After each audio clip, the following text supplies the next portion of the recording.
Hello प्रणाम। और जे भाई हमरा के देखा था इंस्टाग्राम पेज हमार, वो पेज के आप सब ज़्यादा से ज़्यादा फॉलो करब।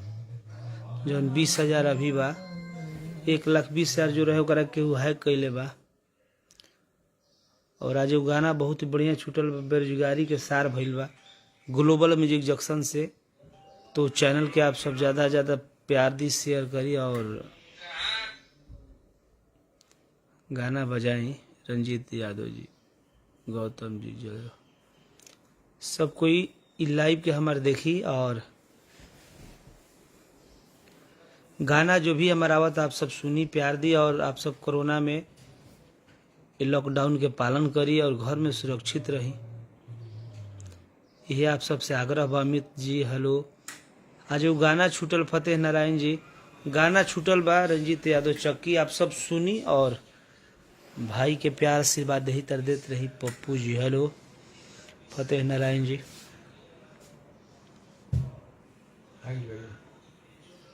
सिंह अभी ठीक बानी, हाँ बढ़िया बानी सिंह अरविंद जी। रवि जी हेलो।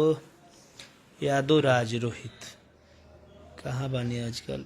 बानी भाई गांव पर। फतेह नारायण जी, रितेश जी, प्रभु नारायण जी, विनय मंडल जी, शुभ दयाल जी, दुबे जी, चिंटू, लरविन कुमार, लव यू।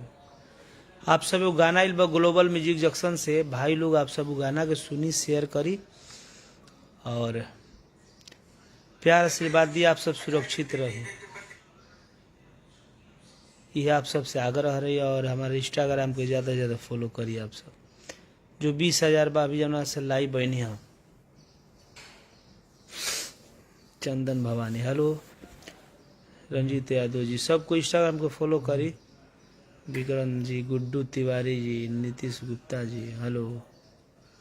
राजदेव कुमार जी, आप सब जरूर। बंटी शाह, सब कुछ गाना के प्यार आशीर्वाद दी। भाई हमार ग्लोबल म्यूजिक जंक्शन से गाना आइल बा और इंस्टाग्राम के फॉलो करी।